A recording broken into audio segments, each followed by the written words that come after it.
আসার জন্য এক্সাইটেড। আমি কাল গত রাত্রেও জিজ্ঞেস করছি, এরা খুব এক্সাইটেড দেশটা আসবে। কিছুদিন আগে দেখছি এরা মিছিল দিতেছে, বাংলাদেশ বাংলাদেশ বলে বলে মিছিল করছে। বাবা আমি তো বাড়িতে যেতে চাই, বাড়ির সবাইকে দেখতে চাই, গ্রামের এরা দেখতে চাই। এত আয়োজন কেন? তুমি আয়োজন বাবা এটা তোমার তোমার তোমার ইয়েতে রয়েছে রয়ে নাই, এখন একটু বিরাট হয়ে গেছে, কিছু করার নাই, সময় যাচ্ছে না। কেন ইভেন কি আমার নাতিন গেছে ইন্ডিয়ান শপে, সেদিন নাতি গেছে, কারণ এটা কি বাংলাদেশে চলে আসছে আমরা বাংলাদেশে আসি নাই। এমনও বলছে যে আমি যেভাবে বাড়ির মধ্যে কাদা মাটির মধ্যে ভরা বইরা খেলাধুলা করছি, আমার চাই আমার বাচ্চারা ওইভাবে কাদা মাটির মধ্যে ভরুক। আমি যখন মুসলমান, আমি ফুটবল প্লেয়ার না, ব্রিটিশটা, আমি কিন্তু মুসলমান না। তার এই কথায় আমি এবং আমার ওয়াইফ খুবই খুশি। আমার ওয়াইফ তো মানে তার চোখে পানি চলে আসছে তার কথা শুনে। আর মাত্র কয়েক ঘন্টার অপেক্ষা, এরপরই বাংলাদেশে পা রাখবেন হামজা দেওয়ান চৌধুরী, বাংলাদেশের ফুটবলের ইতিহাসে সবচেয়ে বড় তারকা ফুটবলার। ঠিক দাঁড়িয়ে আছি হামজা চৌধুরীর বাবার সামনে। কেমন আছেন? কতটুকু এক্সাইটেড? আপনাকে দেখে মনে হচ্ছে খুবই ক্লান্ত, একই সাথে খুবই উৎফুল্ল এবং খুবই এক্সাইটেড মনে হচ্ছে। আলহামদুলিল্লাহ, খুবই ভালো, অবশ্যই খুবই এক্সাইটেড। এবং আমরা হামজা দেশে অনেকবার আসছে, কিন্তু এবারে আসা সে বাংলাদেশের ফুটবল টিমে খেলার জন্য খেলোয়াড় হিসেবে আসতেছে। এই জন্য শুধু আমি না, সারা বাংলার মানুষ, আমার এলাকার সকলের মনের মধ্যে একটা উৎসাহ, আনন্দ, উদ্দীপনা যে কখন হামজা আসছে, এইভাবে বৌমা বাড়িতে প্রথম আসবে জন্য বৌমার জন্য স্পেশালি আমরা ওইটা করছি আর কি, যে গেটটা করছি বা এই যে ট্যানালটা করছি সম্পূর্ণ বৌমার জন্য। আর বাকি যে গেটগুলো আমাদের এলাকাবাসী যারা ভালোবেসে করছে, এটা সব হামজার জন্য। কিন্তু আমি স্পেশালি শুধু এখানে বৌমার বাড়িতে আসার জন্য করছি। বাংলাদেশের প্রতি ভালোবাসাটা আপনারা তৈরি করে দিয়েছেন আপনি এবং আপনার স্ত্রী। সেই জায়গাটায় হামজা চৌধুরী প্রথমবার তার সন্তানদের নিয়ে আসছে, এই জায়গাটা আপনার কতটুকু ভালো লাগা কাজ করে? খুবই ভালো লাগছে, কারণ হামজা প্রায়ই আমার সাথে কথা বলতো যে আমি যেখানে বড় হয়েছি আমার বাচ্চাদেরকে নিতে হবে। সে প্রায়ই বলতো, 2 বছর আগেও সে আসতে চাইছিল, কিন্তু সময় ওই যে বিভিন্ন সিকিউরিটি ঝামেলার জন্য আসতে পারে নাই। সে এমনও বলছে যে আমি যেভাবে বাড়ির মধ্যে কাদা মাটির মধ্যে ভরা বইরা খেলাধুলা করছি, আমার চাই আমার বাচ্চারা ওইভাবে কাদা মাটির মধ্যে ভরুক, খেলাধুলা করুক। লেস্টার যেহেতু সে বড় জন্ম হয়েছে, লেস্টারবাসী মনে করে লেস্টারের ছেলে, তো দেখলেই তো তারা গান গাওয়া শুরু করে। তারা এই গান যখন সে খেলাতে উঠে তখন তারা তার উদ্দেশ্যে গান গায়, ইংলিশে তারা গান গায় তার, যে হামজা আমাদের, হামজা আমাদের এইভাবে। এফএ কাপের ফাইনাল যখন জেতে লেস্টার, তখন কিন্তু হামজা দেওয়ান চৌধুরী প্যালেস্টাইনের একটা ফ্ল্যাগ তার গায়ে জড়িয়ে নিয়েছিলেন ওয়েসলি ফোফানার সঙ্গে। এবং তিনি কিন্তু 2021 সালে যখন ইসরায়েল প্যালেস্টাইনের ওপর আগ্রাসন চালাচ্ছিল, সেই সময়ে এত বড় একটা সাহসী স্টেপ নিয়েছিলেন। পশ্চিমা একটা দেশে দাঁড়িয়ে, ইউরোপের মতো একটা দেশে দাঁড়িয়ে মজলুমের পক্ষে কথা বলা। হামজা চৌধুরীর এতটা সাহস বাবা হিসেবে আপনাকে কতটুকু ভাবায়? এটা অবশ্যই খুবই গর্বের বিষয় আমার জন্য, যে আমরাও তো ছিলাম ওইখানে, আমরা তো বুঝি নাই সে প্যালেস্টাইনের ফ্ল্যাগ নিয়ে সে ফিল্ডে নামবে। তো তাকে জিজ্ঞেস করলাম যে তুমি এটা করতে গেলা আর কী মনে করে করলা? যে আমি মনে মনে নিয়ত করছিলাম যে যদি আমরা উইন করি, তাহলে আমি ফ্ল্যাগটা নিয়ে ঘুরবো, প্রতিবাদ জানাবো যে তারা যাতে ফিলিস্তিন উপরে যে এই আগ্রাসন তারা বন্ধ করে এই জন্য। আর বললো যে বাবা আমি যখন মুসলমান, আমি ফুটবল প্লেয়ার না, ব্রিটিশটা, আমি কিন্তু মুসলমান না। তার এই কথায় আমি এবং আমার ওয়াইফ খুবই খুশি। আমার ওয়াইফ তো তার চোখে পানি চলে আসছে তার কথা শুনে, যে আমরা এত স্ট্রংলি সে কথা বলবেন আশা করতে পারি নাই।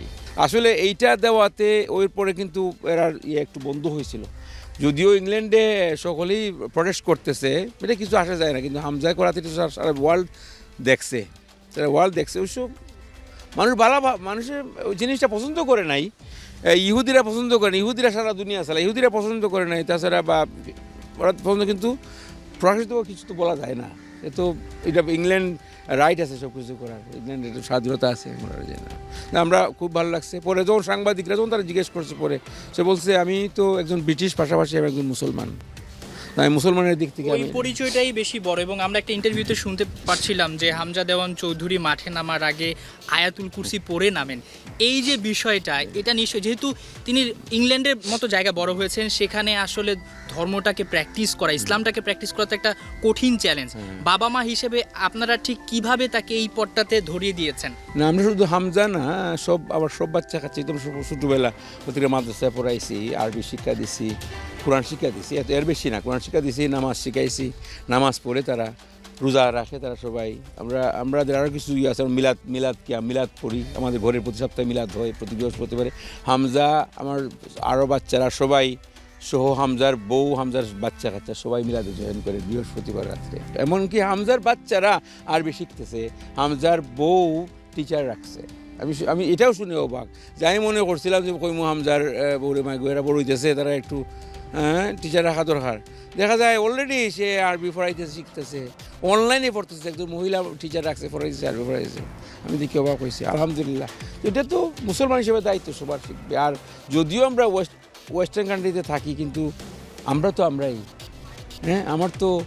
আমার তো ইতিহাস বললে চলবে না। আমি একজন বাঙালি, আমি একজন মুসলমান, তাই না? তো আমি বাচ্চা কাচ্চারা এইভাবেই গড়ে তুলছি, বারবার দেশে নিয়ে আসছি, ওই কারণে আনছি বাংলাদেশটা চেনার জন্য, জানার জন্য। যদি বাংলাদেশে আমি থেকে আনতাম না ওই সময়, বা বাচ্চা কাচ্চা না আনতাম, তাহলে আজকে বাংলাদেশের প্রতি তার এই টান থাকতো না, মায়া থাকতো। সেই টানটা কিন্তু এখন আবার তিনি তার বাচ্চাদের মধ্যে দিয়ে দিচ্ছেন। হ্যাঁ। এই যে আপনার নায়নাতি যারা আছে তারা আসছে, আপনি আগে ভাগে চলে এসেছেন। একটু আগে আপনি বলছিলেন যে তাদের সঙ্গে আপনি মিস করেন, কথা বলেন। সবশেষ কি আপডেট, কি কথা হয়েছে? আসার জন্য এক্সাইটেড। আমি গত রাত্রেও জিজ্ঞেস করছি, এরা খুব এক্সাইটেড দেশটা আসবে। কিছুদিন আগে দেখছি এরা মিছিল দিতেছে, বাংলাদেশ বাংলাদেশ বলে মিছিল করছে দুজনে মিলে। আমি ভিডিওটা হারিয়ে ফেলছি, আমার ছিল হারিয়ে ফেলছি। ওরা খুবই সময় যাচ্ছে না। ইভেন কি আমার নাতিন গেছে ইন্ডিয়ান শপে, সেদিন নাতি গেছে, এটা কি বাংলাদেশে চলে আসছি আমরা? না, বাংলাদেশে আসি নাই। আশা নিয়ে তো হচ্ছে সে তো বাড়িতে আসবে, প্রথম কথা সে বাড়িতে। আমি সেদিনও গতকাল পরশুদিন বলছি আমাকে, বাবা আমি তো বাড়িতে যেতে চাই, বাড়ির সবাইকে দেখতে চাই, গ্রামের দেখতে চাই। এত আয়োজন কেন? তুমি আয়োজন বাবা, এটা তোমার ইয়েতে রয়েছে রয় নাই, এখন তো বিরাট হয়ে গেছে, কিছু করার নাই। এখন ওই তো সে বাড়িতে আসতেছে, বাড়ি দেখাইবে, কিন্তু যখন মানুষজন সবাই আসবে, এলাকার মানুষজন দেখতে চাবে। তো আমরা দেখছেন তো পাশের বাড়িতে একটা একটা অ্যারেঞ্জমেন্ট করছি, ওখানে আধা ঘন্টার জন্য হামজা যাবে। এরপরে হামজা আবার ঘরে চলে আসবে। আর মেহমানরা অনেক আত্মীয়স্বজন আসবে, সবাই অনেক আসবে, হবিগঞ্জ থেকে আসবে, শ্রীমঙ্গল থেকে আসবে, চন্দ্রছড়ি থেকে আসবে, অনেক জায়গাতে আমাদের আত্মীয়স্বজনরা আসবেন। ওনারা হয়তো হামজাকে নিয়ে হামজাকে বসবেন, দেখবেন। হামজাকে ওনারাও তো দেখেন অনেক বছর দেখেন নাই।